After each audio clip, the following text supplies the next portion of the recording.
Bonjour à toutes et à tous, et merci d'être présent aujourd'hui pour vous parler des rites funéraires de l'âge du bronze. Dans son ouvrage intitulé Les rites de l'au-delà, publié en 1995, le regretté Jean-Pierre Mohen nous conviait à un vaste parcours à travers les cérémonies du deuil, d'un point de vue archéologique et ethnologique. Il rappelait alors les différents apports des deux disciplines pour la compréhension des rites funéraires, constituant par leur essence universelle des rites de passage. En effet, même s'il est complexe et souvent impossible d'appréhender une partie de cette cérémonie de passage dans l'au-delà en archéologie, il est admis qu'il s'accompagne le plus souvent de plusieurs phases, comme celle de la séparation vis-à-vis du groupe, une phase liminale de mise en marge et enfin une phase de réintégration ou d'agrégation. On touche alors à la fois à de l'individuel et du communautaire. Il sera donc ici question de rites funéraires dans la grande famille des rites en général. Pour ce sujet précis, rappelons quelques réflexions de Lévi-Strauss sur le sujet. Ce dernier soulignait, dans Triste Tropique, que le retour à la vie terrestre était possible, je cite, page 237. Et pourtant, les hommes meurent, ils ne reviennent jamais, et tout ordre social se rapproche de la mort en ce sens qu'ils prélèvent quelque chose contre quoi ils ne donnent pas d'équivalent. Lévi-Strauss rappelle également d'une certaine manière la prudence à avoir lors de l'analyse des rites funéraires, car d'après lui, je recite, la représentation d'une société se fait du rapport entre les vivants et les morts, se réduit à un effort pour cacher, embellir ou justifier sur le plan de la pensée religieuse les relations réelles qui prévalent entre les vivants. Ici, l'étude des pratiques funéraires pour les archéologues peut donc amener à des réflexions plus larges sur les vivants, mais en gardant à l'esprit cette nuance. Je traiterai ici des rites funéraires propres à l'âge du bronze européen en centrant mon propos plutôt sur la France orientale et en particulier l'Alsace, tout en comparant ou pointant certaines pratiques avec l'Europe moyenne et nordique. J'affectionne cette période chronologique en tant que spécialiste. Cette dernière trouvant un écho avec des présentations déjà faites ici, comme celle de Luc Jalot à propos du néolithique moyen, ou celle de Philippe Lefranc, qui a parlé spécifiquement des sépultures d'enfants. Aurore Schmitt, quant à elle, a traité de pratiques particulières du même horizon chronologique en Méditerranée, Crète, ce qui a permis d'illustrer des pratiques plus méridionales. Ma communication s'attachera d'une part à aborder des questions théoriques sur les pratiques funéraires et les possibilités d'appréhender les rites en archéologie. Je présenterai ensuite divers exemples locaux de pratiques funéraires du bronze ancien au bronze final, tout en parlant d'autres aires géographiques, des questions sociétales seront également abordées. Avant de continuer, je pense qu'un petit rappel chronologique pour cerner l'âge du bronze est à faire. L'âge du bronze, pour rappel, est une période qui s'étend de 2300 à 800 avant Jésus-Christ. C'est au XVIIIe siècle que la théorie des trois âges, basée sur la culture matérielle et le classement des découvertes archéologiques, est proposée par Thomsen, un savant danois. Adoptée par les archéologues, cette théorie part du principe d'un certain évolutionnisme au cours du temps. L'âge du bronze appartient aux âges dits des métaux, après l'âge de la pierre, paléolithique et néolithique, et avant l'âge du fer. Ce découpage chronologique est encore employé aujourd'hui. Les avancées technologiques ont permis d'aller plus loin dans la datation de certains vestiges afin de proposer une chronologie dite absolue, obtenue par l'usage du carbone 14 et de la dendrochronologie, datation par les cernes des arbres. Pour la France, on sait maintenant que l'âge du bronze couvre environ 15 siècles, de 2300 à 800 avant notre ère. Il a été divisé en trois périodes, à savoir le bronze ancien, de 2300 à 1650, le bronze moyen de 1650 à 1350 et le bronze final de 1350 à 800 avant Jésus-Christ. Lors du passage à l'âge du bronze, le modèle de la société, qui est hérité du néolithique et est basé sur l'agriculture et l'élevage, est toujours en vigueur, mais on perçoit dès la fin de cette période l'émergence d'une véritable métallurgie. C'est d'abord le cuivre, puis le bronze, qui est un mélange de cuivre à 90% et d'étain à 10%, qui se généralisera.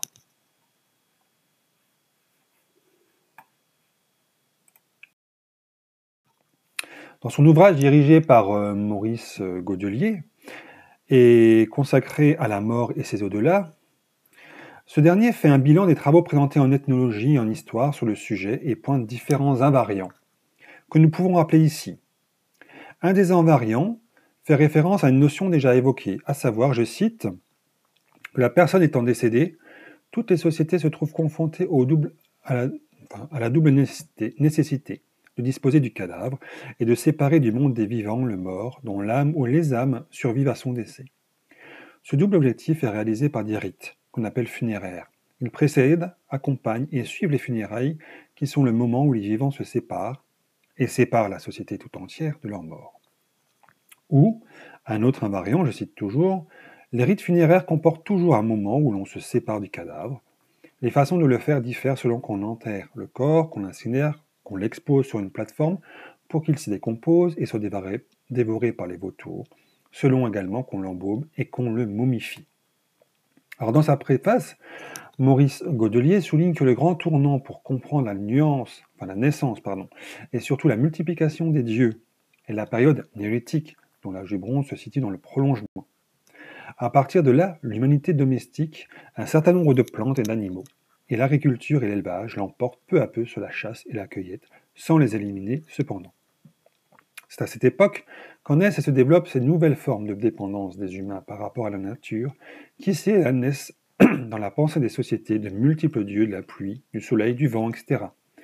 Des exemples ethnologiques comme des populations sibériennes, les Evenks, montrent que le culte des ancêtres dans des groupes d'éleveurs pratiquant encore la chasse et la cueillette avait une place de premier ordre, légitimant ainsi le groupe de filiation de par le sacrifice d'animaux domestiques en son honneur. Il est rarement possible, comme nous en avons déjà discuté ici, de parler de sacrifice en contexte funéraire, bien qu'il soit connu par les textes en Gaule celtique, comme dans la nécropole de la Madeleine au Luxembourg.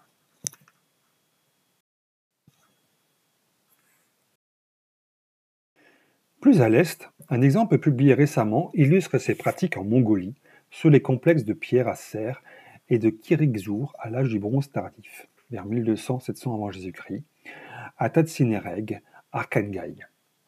Un article a été publié par Sébastien Lepez et ses collègues du muséum. Nous en parlons ici. Nous ne parlons pas ici de la tombe centrale, justement, de cette structure, mais de son environnement et des pratiques qui ont pu y avoir lieu. Un kirigzour est une structure comprenant un monticule central et un cadre environnant rond ou carré. Pour ce cas particulier, les archéologues et surtout archéozoologues ont fouillé et identifié la présence sous certains tertres d'un crâne ou de mandibules de chevaux appartenant à deux individus différents, révélant que l'explication des dépôts des chevaux est plus complexe qu'une simple action de sacrifice in situ. L'analyse de l'âge à la mort révèle que les animaux âgés sont nombreux. Les mâles forment une forte majorité. L'analyse de près de 12 000 restes calcinés mis au jour dans les cercles indique que les dents et les pieds sont représentés de façon disproportionnée. L'article relie les cercles de pierre délimitant les feux à une action de purification. Pour le Kirigzour B10, l'analyse des alignements de tertres et du cercle de pierre, mais aussi de l'orientation des chevaux, donne l'impression qu'un troupeau de chevaux prend ou tire le défunt vers le soleil levant. L'aspect communautaire des activités menées autour de ces grandes tombes ici est évident. Les objectifs de cet article étaient de décrire les pratiques d'une communauté humaine, à l'échelle d'une ou deux générations, enregistrées sur un même Kirigzour, à partir de fouilles détaillées menées sur un grand nombre de structures. Les données, très cohérentes spatialement et chronologiquement, permettent de mieux comprendre le caractère habituel ou exceptionnel des gestes et d'en proposer une interprétation en termes de rite. Parmi les différentes conclusions et questionnements des auteurs, nous pouvons retenir que différentes pratiques ont pu avoir lieu sur le site, car le plus souvent, les monticules contenaient des restes qui pouvaient provenir d'un seul cheval. Mais ces restes proviennent parfois de plus d'un individu. De même, certains monticules contiennent des assemblages de pièces anatomiques de deux ou plusieurs individus différents, crâne d'un individu avec une mandibule d'un autre, ou d'autres combinaisons. Il est clair que certaines des pièces de cheval ont été déposées fraîches et non altérées, c'est-à-dire avec de la viande adhérente, peu de temps après la mort de l'animal, et que d'autres pièces, comme des éléments crâniens, ont été déposées après exposition post-mortem. Tous les restes de chevaux présents n'ont pas été tués sur place. En ce qui concerne les restes sans viande, les recherches permettent d'appréhender les questionnements de temporalité et de localité, car ici ces restes reflètent peut-être un simple décalage entre le lieu de la mort de l'animal, tué dans l'unité d'habitation, et l'emplacement de son dépôt, peut-être qui s'est produit après un certain délai, ou un rituel probable d'exposition de la tête de l'animal. Les auteurs nous encouragent, comme déjà mentionné, de se garder de penser qu'un sacrifice est nécessairement à l'origine de la mort de tous ces chevaux. Parmi les autres observations, soulignons parmi les faits remarquables que les restes des chevaux n'ont pas été enterrés, mais plutôt déposés à la surface du sol et recouverts de pierres, et qu'il existe une variabilité dans l'orientation des crânes, avec une tendance vers l'est et le sud-est, pouvant être liée aux variations d'azimut du soleil levant, à différentes périodes de l'année. La position des têtes autour de la tombe et leur orientation donnent l'impression des chevaux tirent le Kirigzour, faisant écho aux représentations dans l'art rupestre de l'Altaï d'une charrette servant au transport du défunt et des feux étant régulièrement allumés, probablement in situ, autour de la tombe. Il est possible qu'il s'agisse de rites de purification communautaire. Des os de caprin et de la viande ont été brûlés. Toutes les parties anatomiques sont représentées, mais celles-ci sont dominées par les pieds. D'un point de vue de la temporalité, les datations et les estimations permettent de voir que la construction, les gisements ne constituent pas à chaque fois un événement unique, mais se sont plutôt étalés sur une période de 50 ans. Les auteurs estiment qu'à raison d'un monticule et d'un feu par famille, sur une période de 50 ans, 25 familles auraient suffi pour construire ces 1200 monticules et allumer environ ces 1200 feux, sans avoir besoin de faire appel à d'autres ressources humaines et animales que ceux disponibles localement. Ces données permettent d'identifier des différences entre les sites funéraires, permettant de voir que ce site se distingue d'autres tombes contemporaines qui ne sont pas accompagnées de dépôts périphériques. La pratique de dépôt d'éléments anatomiques de chevaux et de brûlage de morceaux de moutons ne sont liées qu'à certaines tombes. L'aspect communautaire des activités menées autour de ces grandes tombes est évident. Il avait sans doute pour objectif de réaffirmer la cohésion du groupe. On peut ainsi penser à l'image des ovos des temps modernes, les ovos étant des cairns utilisés au sein de la culture chamanique mongole, notamment pour le sacrifice des animaux dédiés aux montagnes et à ces déités. Les structures de l'âge du bronze pouvant constituer ainsi une sorte d'ovo inversé, marquant que la famille appartenait à une communauté et que la communauté appartenait plus largement à un espace de vie, le pays natal. Alors ici est pointé le lien du défunt avec le territoire, mais aussi du processus d'ancestralisation. Sur ces lieux de regroupement, une bipolarité des destinataires des rites peut ainsi expliquer des similitudes, feux purificateurs et chevaux déposés dans les deux types de complexes, mais il faut bien comprendre qu'une difficulté de bien cerner ce phénomène à partir de vestiges archéologiques, malgré leur récurrence sur un vaste territoire. Le caractère collectif de ces pratiques intègre également des histoires différentes, celles d'un individu, d'une famille ou d'une petite communauté. Les auteurs nous encouragent à voir ces structures à travers deux regards, ceux qui permettent de décrire dans le moindre détail chacun des faits archéologiques, et ceux avec un regard plus large qui donne du sens à ces gestes individuels. Dans le prolongement de cette idée, Maurice Godelier indique que tout change lorsque ces idéalités sont communiquées et partagées par un grand nombre. On assiste alors à l'entrée en scène des symboles et des pratiques symboliques.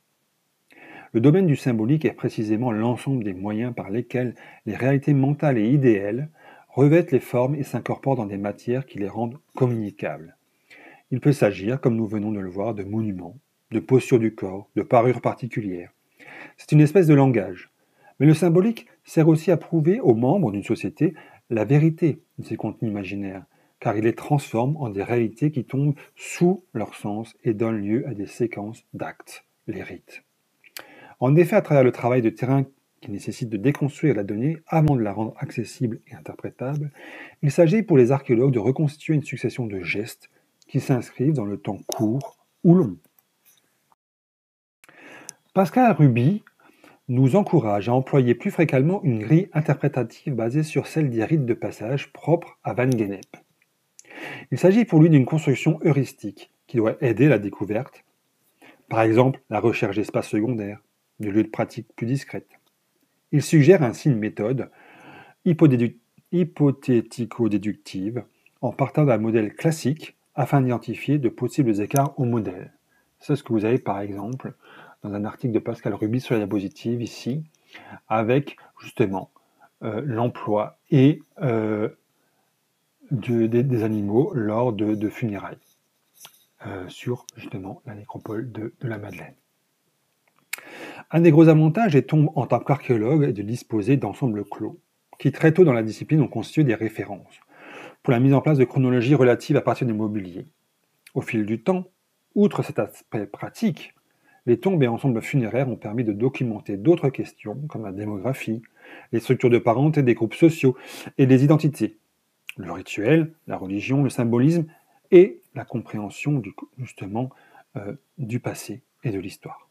Ainsi, les interprétations des sépultures ont pu varier au cours du temps, tout comme l'approche de leur variabilité et la compréhension de leurs relations.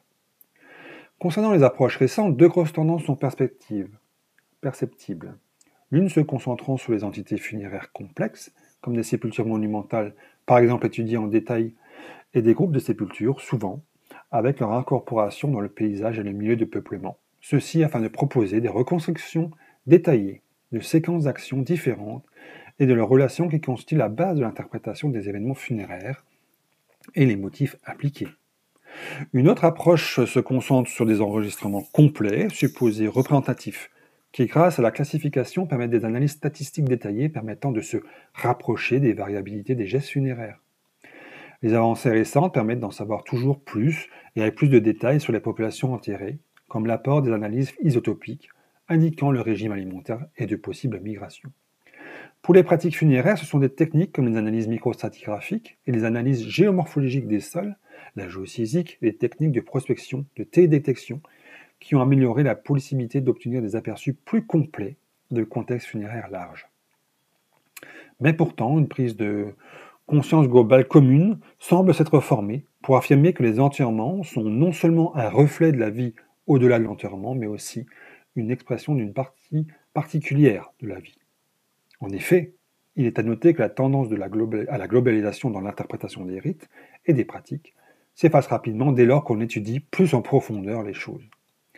Il peut exister en effet des différences régionales importantes et des variations contemporaines considérables au sein d'une même zone locale, un phénomène ayant beaucoup été traité ou ayant profondément marqué ne serait-ce qu'une courte période peut masquer des pratiques plus rares et moins connues ou peut être représentative d'une partie seulement de la population. Les liens entre pratiques funéraires et le monde des vivants indiquent qu'elles étaient parfois intégrées dans des contextes religieux et sociaux différents. Un exemple ici à droite, avec un tertre funéraire de Husby, présentant des similarités avec des monuments de Basse-Saxe. Il y a une certaine idée de melting pot, où l'on peut prendre des choses et appréhender ces choses dans différentes cultures. Les pratiques funéraires ne doivent pas être vues comme un aspect fixe, immobile, mais au contraire, elles sont très variables dans le temps et l'espace, avec des alternatives possibles à la norme. Par exemple, ici, à gauche, on peut observer le passage d'une pratique d'inhumation à celle de la crémation dans le Jutland au Danemark.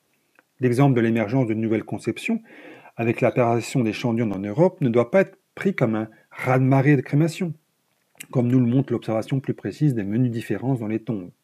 De plus, n'oublions pas que des rites très variés et difficiles à percevoir avant la mise en urne ont pu être pratiqués. Alors Dans la continuité des cultures campaniformes et cordées de la fin du IIIe millénaire, les découvertes funéraires récentes du bronze ancien régional renouvellent notre vision des pratiques. En effet, les fouilles du cantonnement ouest de Strasbourg, ces dernières années, ont permis de fournir une meilleure résolution depuis les découvertes anciennes qui illustraient spécifiquement la phase évoluée du bronze ancien. Jusqu'à très récemment, les tombes de Bijuir, Erstein, Obernai et Rixheim dataient de cet horizon. Nous avons aussi également des travaux récents sur la chronologie plus fine de la période à partir d'observations sur les sépultures du sud d'Augsbourg en Allemagne, qui ont proposé une révision du système chronologique. Une récente synthèse présentée dans le cadre d'un rapport de fouilles de Louis Vergniaud à Duttenheim a été réalisée et fournit de nouveaux éléments, tout comme l'ensemble funéraire attribué au début du bronze ancien à Trusch, Tersheim, Olderacker. Au total, ce sont donc 5 sites, dont 4 se situant dans le Torosberg, entre Saverne et Strasbourg, et un au sud de la Zorn, qui ont été fouillés récemment sur le Kos. Vous avez ici quelques images des ensembles de Duttenheim et de Truchtersheim.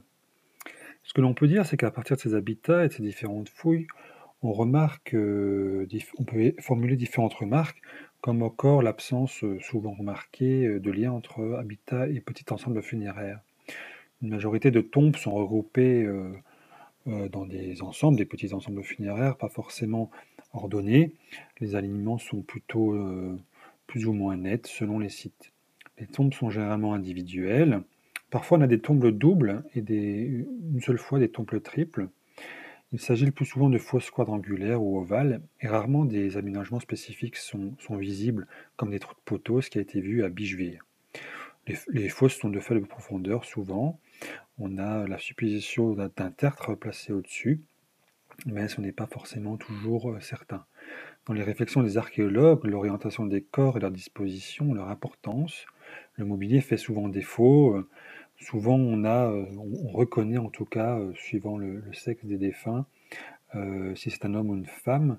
Pour les femmes, par exemple, Elle repose souvent en position fléchie droite et la tête à l'ouest. À l'inverse, les hommes souvent gisent tête à l'est en position fléchie sur le côté gauche. Il y a en fait de plus en plus observé une bipolarisation des corps en fonction du sexe.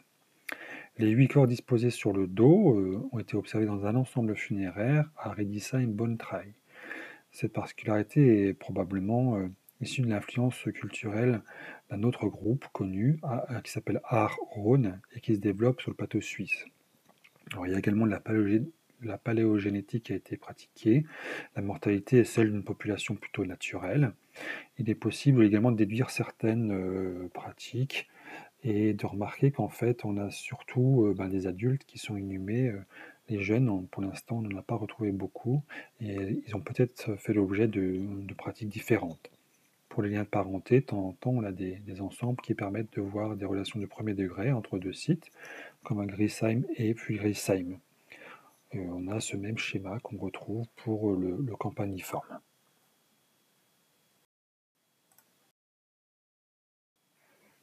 Alors le mobilier n'est pas systématique dans les tombes. Les défunts sont souvent accompagnés de fils ou de spirales de bronze, qu'on connaît dans certaines tombes de la culture également de Straubing du sud-ouest de l'Allemagne.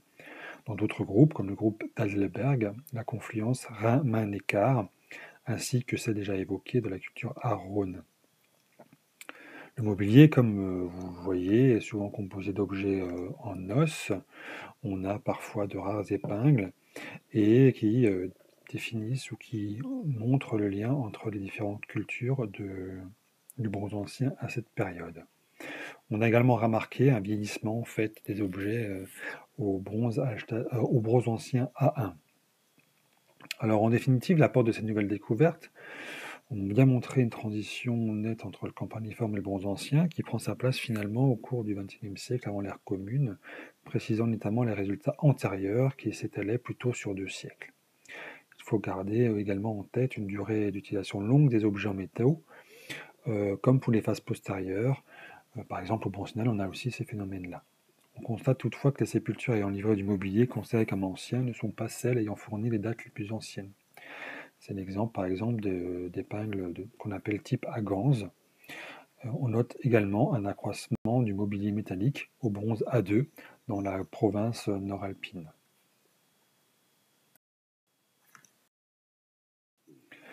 Au regard de ces découvertes, notons celle assez exceptionnelle de la province centre-orientale, avec une étisse et plus particulièrement celle de la tombe de Leubingen au nord de Weimar. Toutes les autres inhumations du secteur sont en tombes plates, regroupées en cimetières de taille variable. La grande majorité des défunts enterrés à l'époque dans cette région l'étaient dans une fosse individuelle, en position couchée sur le côté droit, la tête au sud. Les tumulus d'une taille exceptionnelle sont au nombre de 7 dans le bassin de la salle, mais 2 seulement ont été fouillés. Ils mesuraient 34 mètres de diamètre et plus de 8 mètres de haut. Dans celui de Leubingen, le noyau de pierre central est délimité par un fossé circulaire de 20 mètres de diamètre. Pour ériger ce cairn, il a fallu charrier 213 mètres cubes de pierre, alors que l'environnement proche en était dépourvu. Il enveloppait une chambre de 3,9 x 2,1 mètres, construite en poutres de chêne. Sur le plancher était allongé un homme âgé, et sur celui-ci en croix les restes très dégradés d'un individu juvénile. Au pied du premier, on avait installé une grosse poterie dans un cercle de pierre, une pierre à aiguiser et un pic en roche noble, la serpentine. À mi-corps se trouvait une hallebarde, 3 poignards, 2 haches à rebord et 3 ciseaux. Ce potentat supposé portait une riche parure en or, 2 épingles, un pendentif spiralé, un bracelet massif et 2 anneaux spiralés. Une datation chronologique oriente vers la transition 20e, 19e siècle avant Jésus-Christ.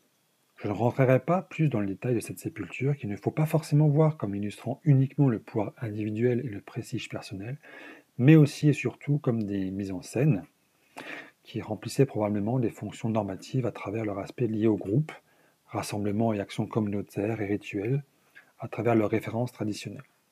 De ce point de vue, il n'y a pas de différence fondamentale avec la période néolithique précédente.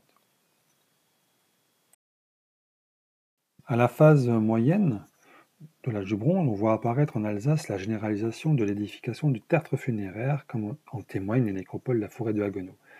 Ces tertres de terre sableuse ont été fouillés pour la plupart au XIXe siècle et ont fourni des référentiels indéniables pour la chronologie de l'âge du bronze, mais avec des manques concernant l'édification de ces tertres.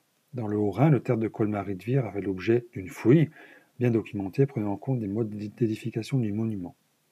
À Haguenau, sur les 45 cimetières de tumulus de la forêt, donc dans la forêt de Haguenau, on note des nettes différences qui ont été mises en évidence, non seulement dans le nombre de monuments, mais aussi dans la richesse globale en mobilier funéraire. Ces nécropoles se trouvaient espacées d'au moins 2 km, sans alternance apparente entre les riches et les pauvres. Il y a lieu de penser, tout comme pour les petites nécropoles antérieures, que le cimetière suivait l'habitat au cours de ses déplacements successifs. Il ne semble pas avoir existé, ni temporairement ni localement, de niveau d'intégration coiffant plusieurs communautés locales. J'aimerais ici vous parler d'un projet également assez récent, qui est celui de la fouille du tertre de Skeleuil, à laquelle j'ai pu participer lors d'un été lorsque j'étais étudiant. Elle illustre un type d'approche qu'il serait à développer afin de mieux appréhender, outre les phases de rite spécifiques aux défunts, la prise en compte des vivants et leur collaboration en groupe. Je me base ici sur les travaux de Mads Keller-Holst et de ses collègues et d'un article de 2013. Le tumulus en question s'intègre dans un réseau de 26 monuments documentés dans le secteur de Tobel, dans le sud du Jutland, le long de la rivière Konga, près de Ribe. Cet ensemble de tertres est structuré en deux parties, la partie orientale étant la plus grande. Les tumulus de la partie ouest sont plus dispersés et couvrent une plus grande surface. Parmi ces grands tumulus se trouve Skeleuil, qui a été complètement fouillé à partir de 2002 à 2004. Il est situé au centre de l'intersection entre deux corridors de communication. Un corridor est-ouest fourni par le Konga navigable et un nord-sud, une ligne terrestre marquée par de nombreux tumulus formant de longues rangées dans le paysage. On retrouve dans ces ensembles des tertres édifiés dès la fin du Néolithique, puis une activité plus intense est à noter dès le bronze I après 1500 avant Jésus-Christ, avec un pic entre 1500 et 1300 avant Jésus-Christ, et une baisse par la suite à la période 3 de 1300 à 100 avant Jésus-Christ. Les auteurs suggèrent des constructions liées à plusieurs générations. Passons rapidement sur la sépulture primaire et centrale du tertre. Elle a été perturbée dès l'âge du bronze, puis également au XIXe siècle, ce qui a modifié l'atmosphère anaérobie dans ces contextes tourbeux particuliers. On sait donc peu de choses du défunt, seuls de rares fragments d'objets proviennent de la sépulture, comme un fragment de rasoir, un rivet, un reste d'épingle. L'intérêt est ici l'approche privilégiée par les fouilleurs, qui ont tenté de se rapprocher au plus près des pratiques de construction successive des monuments. Nous allons le voir, ce travail est collectif et mobilise plusieurs groupes de personnes. Les tumulus ont souvent été interprétés comme représentant en partie des stratégies concurrentielles, soulignant un investissement de travail important pour l'inhumation d'un seul individu et sa monumentalisation. Il paraît évident que la construction des tertres a nécessité une coopération étendue avec les exemples des grands monticules pouvant atteindre plus de 25 mètres de diamètre et dont la multiplication s'est renforcée au bronze ancien nordique. Le phénomène tumulaire est le reflet de deux stratégies sociales qui peuvent être considérées comme opposées. Ainsi, le comportement coopératif est favorable au groupe et est par conséquent vu comme un phénomène intégratif, tandis que le comportement concurrentiel a plus tendance à délimiter ces groupes avec des stratégies différentes. Des propositions ont été faites en ce sens par Christiansen à partir des différentes pratiques funéraires des mobiliers d'accompagnement, proposant de voir des distinctions institutionnalisées entre chefs rituels et chefs guerriers. Les recherches ont plutôt souligné la difficulté d'identifier distinctement des groupes séparés, soit spatialement dans le modèle d'établissement ou stylistiquement en termes de culture matérielle. Il semblerait qu'une démarcation stricte ne soit pas possible et que les variations se font sur fond culturel commun plutôt que par des démarcations strictes. Alors, quels sont les apports de cette fouille d'Esqueleuil ? Le tertre date du XVe siècle avant Jésus-Christ et est préservé sur 30 mètres de diamètre et 5 mètres de haut. Sa fouille a révélé une séquence complexe et également permis la reconstruction de l'organisation de base du travail, y compris les principes de base de la coopération. Le tertre a été construit en un seul processus, sans entracte reconnaissable. La durée exacte des travaux est difficile à estimer, mais il peut avoir été achevé dans un délai de quelques mois. La coopération a été identifiée grâce à 3 critères. Premièrement, les objectifs envisagés et les intentions des constructeurs de tumulus. Deuxièmement, l'organisation des participants. Et troisièmement, leurs pratiques et process au sein de la construction. Ici, l'existence d'une idée et d'un plan du tumulus semble présente dès le début du chantier. Même avant la mise en place du cercueil, une structure a été imposée sous la forme d'un plan segmenté, avec en son centre ce qui allait devenir la sépulture centrale. De plus, l'inhumation a été alignée sur l'axe est-ouest de la division en secteurs, conformément au symbolisme est-ouest prédominant dans un grand nombre de tumulus de l'âge du bronze ancien. Il est généralement supposé que ces dispositions reflètent un lien entre l'architecture funéraire et une cosmologie, où le voyage du Soleil occupait une position dominante. À ce quel œil, la métaphore semble fortement exprimée, comme la division segmentaire avec la forme circulaire du cercle, telle une roue, la roue à rayons étant un symbole fréquent dans l'iconographie de l'âge du bronze, en lien avec le Soleil et un concept répétitif ou cyclique du monde. Ainsi, l'architecture fondamentale de ce tumulus est une manifestation physique d'une justification cosmologique. Cependant, cette structure a eu des implications plus larges que la référence à la cosmologie. Sa réalisation est le résultat de l'effort social dont l'exécution est orchestrée d'une certaine manière. À travers ce processus, la logique cosmologique est venue régir les pratiques de construction du tertre en divisant physiquement le travail. Toutes les actions ont respecté cette segmentation. Les études géomorphologiques ont également permis d'identifier des provenances variables de tourbes ainsi que des menues variations dans les pratiques de construction à proprement parler, suggérant des groupes différents. La segmentation sert donc à dispatcher le travail par petits groupes. Néanmoins, cette construction constituée de différents segments suit le même fil rouge, ce qui se voit clairement dans les sections principales à travers le tertre. Dans un premier temps, une couverture primaire du tertre a été construite, autour et au-dessus de la sépulture centrale. Cela s'est suivi, soit immédiatement, soit après seulement un bref laps de temps, par la mise en place de 4 recharges afin d'augmenter progressivement la taille du tertre. Les pratiques au sein de la construction, l'élaboration d'un plan général a pu se maintenir grâce à la division du tertre en sections, et les groupes ont formé leur tertre dans leurs sections avec parfois des modifications à apporter avec de petites erreurs à rectifier par la suite. Le plan architectural comportait donc 2 dimensions. Une dimension de la division du travail, représentée par la segmentation radiale du tertre, et une autre structurant la progression générale des travaux, qui s'est manifestée avec des séquences de recharge. L'enregistrement des couches de tourbe suggère les routines de construction de base employées par ces travailleurs au sein de chaque segment. Ces équipes de construction en grande partie fonctionnaient indépendamment les unes des autres.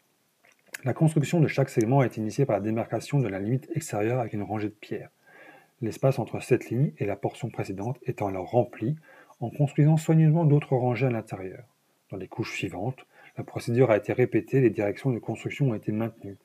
En suivant simplement ces principes, la forme du monticule pouvait être maintenue sans qu'il soit nécessaire de prolonger le contrôle ou la coordination des différents segments. Donc là, les archéologues ont réussi à enregistrer des petites erreurs pendant cette édification du tertre. Ces problèmes ont été associés au maintien de l'ordre géométrique de la structure générale. Des variations sont lisibles dans la taille et la forme des mottes, avec parfois des surfaces inégales, irrégulières, qui ont eu des effets de déviation, de glissement érosif. Mais ces éléments asymétriques sont limités. Des solutions propres à chaque segment ont été identifiées. Même des surfaces ont été rétablies pour permettre une nouvelle base plane. Alors une estimation du nombre de participants reste difficile à établir, et des épisodes de forte précipitation peuvent être identifiés également par des couches de lavage dans les sections du tertre, suggérant que ces constructions aient eu lieu en quelques mois. Les surfaces de travail étroites des sections limitant le nombre de travailleurs par segment étaient observées, donc les auteurs proposent une centaine de personnes. En définitive, on peut détecter une réelle autonomie par section, mais avec un plan commun. Les auteurs mettent en avant que les groupes de construction et de constructeurs entretenaient déjà des liens avec l'édification du tertre, enfin les méthodes et la manière de faire.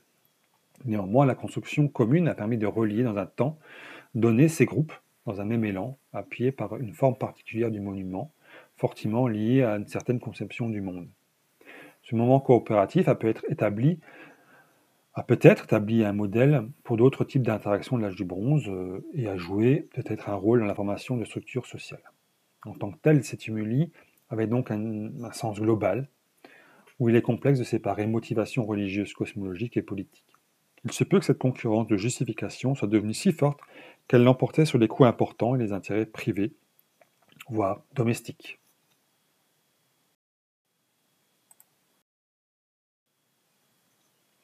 À la suite des groupes de tumulus d'Europe centrale et d'Europe centre-occidentale, on trouve le complexe des champs d'urnes. On voit apparaître progressivement des changements dans les pratiques funéraires et le traitement des défunts. En effet, l'animation allongée sur le dos était nettement dominante dans les rituels funéraires du bronze moyen, mais pas exclusive. Des différences selon l'ouest ou l'est de l'Europe sont perceptibles, avec une préférence pour la crémation dans la zone orientale, sans mise en urne à cette période. Même si on assiste à la généralisation de l'incinération en urne, une variabilité importante au sein même de divers groupes culturels est visible. La synthèse récente sur ces questions en France a été effectuée par nos collègues Isabelle Le Goff et Rebecca Pic et permet d'esquisser un tableau de la situation à l'âge du bronze. Il faut retenir que la crémation n'est pas une pratique inventée à l'âge du bronze et qu'on la retrouve à diverses périodes antérieures comme au néolithique, illustrée récemment par une nécropole alsacienne comme à Ensisheim par exemple. Pour la fin de l'âge du bronze moyen et le bronze final qui nous intéresse ici, notons que, toujours au bronze moyen, une certaine variabilité est attestée en Alsace, comme le souligne l'exemple d'Appenweier. Sous tertre, on y trouve à la fois des fosses oblongs de près de 2 mètres, avec urnes et dépôts d'os sur le fond, mais aussi de possibles restes de bûchers in situ. Dans le nord de la France, au bronze final, on note la prédominance de la crémation sans que l'inhumation disparaisse complètement. Rebecca Pic s'interrogeait sur la coexistence des deux pratiques au sud-est du bassin parisien. L'exemple illustré ici des deux pratiques à Marolles-sur-Seine et d'autres nécropoles dans l'Aube et la Lorraine est parlant. Ainsi, elle observe que la fonction conservatoire du sépulcre est élargie et que les restes physiques du défunt sont accompagnés d'effets personnels eux aussi brûlés. L'aménagement des tombes évolue avec des espaces libres conservés ou des architectures spécifiques, comme les coffrages en pierre ou les contenants en bois. Au cours du temps, en ce début du bronze final, la tombe à crémation aura tendance à se réduire en taille pour se concentrer sur un vase ossuaire principal et des vases accessoires. À cette période, des changements sont perceptibles au niveau culturel et religieux, avec de nouveaux symboles qui apparaissent dans le prolongement de ceux connus au bronze moyen, comme le symbole de l'oiseau et le soleil, comme on l'a vu avant avec Skeley. Si l'on prend l'exemple de l'acropole d'Egversheim, en fait, pour cette problématique, et à l'étape initiale du bronze final, je peux vous présenter les résultats relatifs à la nécropole d'Egversheim dans le Bas-Rhin, et fouillée avant la mise en place de la ligne à grande vitesse Strasbourg-Paris. Alors cette nécropole se trouve en position dominante dans le paysage, sur une petite crête. Le terrain descend de chaque côté, vers l'est et l'ouest. Ainsi, les tumuli dominent légèrement le terrain environnant, ce qui les rendait visibles de loin. Les possibilités du lidar ont permis d'identifier au nord de la fouille des tumuli inédits de très faible hauteur, avec une densité importante au centre de la partie sud de la nécropole tumulaire de Brumath, que vous voyez sur l'image centrale. Certains ont fait l'objet de fouilles dès le milieu du XIXe siècle, et ce secteur sud comprend au moins 37 tertres. Le contexte local sableux a rendu l'identification des structures complexes et les os sont souvent absents, comme pour les inhumations hallstattiennes. L'aspect intéressant du site réside dans la succession fort probable de monuments difficilement repérables à la fouille. 2 tertres assurés et 2 autres tertres supposés ont été identifiés du nord au sud. D'un point de vue spatial, l'extension de l'espace funéraire se scinde en 5 grands ensembles, plus ou moins étalés, dont il conviendra de préciser plus clairement les datations. Pour le moment, les structures du plein bronze moyen semblent cantonnées au nord de l'emprise. Si l'on se concentre plus spécifiquement sur la place des monuments funéraires, on remarque qu'au nord de l'emprise, le tumulus 1 a pu être édifié dès la fin du bronze moyen. En effet, 2 tombes ont été découvertes au centre de ce dernier, dont un dépôt de crémation avec céramique et petits poignards en bronze. Cette situation avait déjà été observée dans un tertre fouillé anciennement plus au nord. De même, des lots de céramique de l'âge du bronze se trouvaient dans la masse du tertre et le paléosol. Il date de la transition bronze moyen, bronze final, suggérant le prélèvement de terre en masse à proximité pour l'édification du tertre. Cette information explique peut-être le faible nombre de structures domestiques dans l'environnement proche de ces tertres. En effet, de rares trous de poteaux apparemment non structurés se trouvent également dans l'emprise du tertre. Pour le second tertre, situé au centre de l'emprise, du mobilier résiduel de l'âge du bronze se trouvait dans sa masse, dans le paléosol sous-jacent. Le tumulus hallstattien est édifié dans l'environnement d'un groupe funéraire du bronze final, constitué d'une vingtaine de dépôts de crémation en fosse et en recouvre une partie. Une dizaine de dépôts de crémation ont été mis au jour sous la masse ouest du tertre exclusivement. L'emplacement de la tombe centrale du tumulus est situé précisément à la limite immédiate de la zone d'extension des tombes du bronze final. Il est donc probable que cette tombe était encore visible dans le paysage. Notons le cas spécifique de la zone sud, où aucune tombe antérieure à un tertre potentiel, mandaté de la phase hallstattienne, n'a été reconnue, Les dépôts du bronzé se répartissent ici autour de l'enclos. Alors on peut noter que Mafalda Rostio, qui a fait sa thèse sur le sujet, pointe également le peu de sépultures de cette période clairement disposées sous des tertres. La question de l'état de conservation est cruciale ici pour mieux comprendre la situation. Avec Versailles, le substrat sableux a rendu complexe la lecture des limites de fosses. Le pillage aussi a limité, pour une dizaine de dépôts, les observations. Ici, le graphique rend compte de toutes les structures assimilées à des tombes. D'autant que certaines structures interprétées dans un premier temps comme des crémations mais ne contenaient pas d'ossements calcinés. Certaines ont également livré des récipients en tout point similaires à ceux des crémations, pourvus, eux, en résidus, tout comme leur disposition particulière.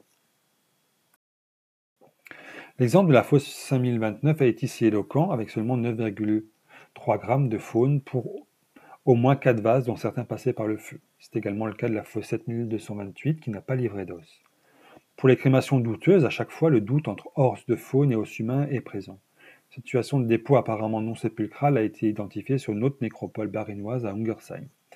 Dans la nécropole de la Croix-Saint-Jacques, dans la moyenne vallée de la Seine, 3 structures finalement classées en structures funéraires sans défunt ne contenaient pas d'os également. Les dépôts osseux ont des poids très variables et il ne semble pas y avoir de normes a priori. C'est l'architecture même de la fosse sépulcrale et son emplacement au sein de la nécropole qui semble déterminer la notion de tombe. Avec Versailles, certaines fosses allongées alignées présentent une orientation nord-nord-ouest, sud-sud-est qui reprennent l'orientation de la fosse même. Un groupe de 3 dépôts de ce type sont visibles au niveau du tumulus 2. D'après les données actuelles, cette orientation a été observée à la fois au bronze D1 et au bronze D2. Sur les deux nécropoles d'Ensisheim dans le Haut-Rhin et d'Egversheim dans le Bas-Rhin, au début du bronze final, les ossements brûlés, parfois plusieurs individus dans une partie des tombes, sont déposés dans des contenants souples ou rigides, de type coffre, quelquefois dans des céramiques. Le contenant en céramique, pour la masse osseuse, est privilégié sur les 2 sites. Alors, les pourcentages entre les sites, on remarque qu'il y a certaines difficultés de lecture qui occultent avec Versailles 45% de la donnée et que dans la majorité des cas, les restes de bûchers sont absents des dépôts. Pour Ensisheim, la variation du nombre de vases est de 1 à 8 avec une moyenne de 4 à 6 vases par sépulture. Ici, sur la diapo, pour Egversheim, on observe 3,6 vases par dépôt si on prend en compte les dépôts douteux. Sinon, on passe à un peu moins de 3 vases par dépôt. Alors voilà, vous avez ici différentes formes de fosses. Alors le plus souvent qui sont circulaires, comme les fosses qu'on appelle fosses ajustées ici, avec la fosse 8023, et des fosses plus allongées, comme ce qui a été remarqué à Ensisheim. Comme vous l'avez déjà noté, pour les masses osseuses, il existe de véritables variabilités. La question des objets d'accompagnement, je ne la traiterai pas ici, mais notons que la parure reste une catégorie prépondérante avec les outils et, plus rarement ici comme sous la tombe 5091, les dépôts d'armes.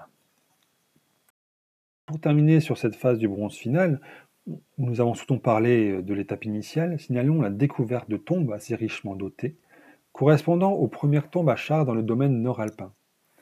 C'est surtout Claudia Pankau qui a travaillé sur le sujet et a identifié 300 sites en Europe ayant livré des garnitures de chars. La majorité de ces éléments proviennent de dépôts et moins souvent de sépultures, les contextes de découverte, souvent des trouvailles anciennes, étant difficiles à décrypter. Au bronze final, le phénomène est surtout connu dans un groupe culturel dénommé Artendenhals dans le sud-ouest de l'Allemagne. Dans les incinérations, des objets sont brûlés et souvent cassés pour être disposés dans un endroit spécifique de la tombe. Au cours du bronze final, l'idée de char et son emploi se déplacent d'est en ouest. Au début du bronze final, par exemple, les découvertes sont nombreuses au nord des Alpes et dans les Carpates, par la suite plus courantes dans la zone atlantique. Pour le début du bronze final, ce sont des chars à 4 roues à proximité des sépultures qui sont un trait typique des tombes d'élite d'hommes et de femmes. L'exemple de Königsbronn est impressionnant, avec du mobilier métallique varié comme une pointe de lance, un fourreau de poignard, une épingle à tête de pavot, et des restes de jambières ou de disques spirales.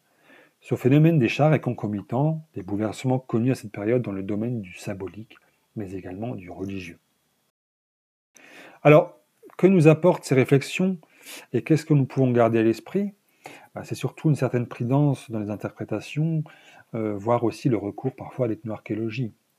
Nous avons également vu des phénomènes de continuité qui ne sont pas forcément toujours les mêmes, et souvent des invariants que nous pouvons déceler pour ces sépultures. Alors, les apports importants de la palégénétique seront également renforcés par des découvertes nouvelles, et on pourra peut-être un jour étudier des lignées dans les différentes communautés et les différentes nécropoles rencontrées. Alors, je ne sais pas si un jour nous pourrons avoir une résolution similaire à celle des ethnologues. Il y a également toutes les questions liées également aux migrations possibles, avec les nouvelles analyses du strontium et des isotopes. Ce sont donc des recherches à développer également sur le lien entre l'habitat et les nécropoles et des possibles phénomènes de rupture. Il faut donc chercher et prendre en compte des contextes larges pour pouvoir proposer des synthèses et des comparaisons pertinentes. Alors je vous remercie et puis je vous souhaite encore une bonne journée.